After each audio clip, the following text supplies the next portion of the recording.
Guys, this is a Yatai. It's a small mobile store in Japan, typically found selling foods and drinks items. Yatai are common sight in various parts of Japan, particularly in areas of fireworks, event, and matsuri like this. Ito po ay pangunahing pagkain na Yatai, traditional kung tawagin. Ang mga lutuin in Japan at iba't ibang pagkain ay pagpipilian mo rito. Ayan, tulad po nito. Ito po ay Castella. At marami pa pong ibang pagkain. At ito nga ay bibili tayo ng Castella, no? Dito tayo guys, bibili tayo ng Castella kung tawagin dito sa Japan. Ayan po. Ganyan din po ang paggawa ng Castella. Ayan, binidyo ko na nga din po kung paano gawin. At ayan, bumili nga tayo ng halagang 1,000 yen. Ayan. Ang pangunahing pagkain ng Yatai ay traditional lang ito in Japan. Ay may iba't ibang pagkain. Tulad ng karaniwan ng pagkain dito ay yakisoba, karage, ayan yung ganyang nila, pagkain, yung mga pang merienda. Ayan po guys. No? Ito po ang ating binili.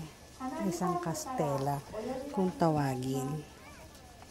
Meron din po dito mga sausage at marami pang ibang pagkain and drinks.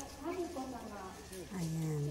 At ayan, binidyo ko nga kung paano nila gawin yung Castella. Napakadali lang pala siyang gawin. Ano? Meron lang po silang talaga yung kulmahan na lulutuan. At yun nga, nilagyan nila ng konting butter. Ayan, pinapahira nila ng konting butter. Ito po ay Castella kung tawagin. Yung maliliit po siya na Castella.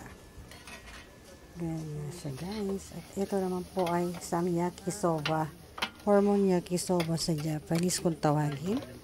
Ayan, isa rin po yan sa mga traditional na pagkain dito sa Yatai.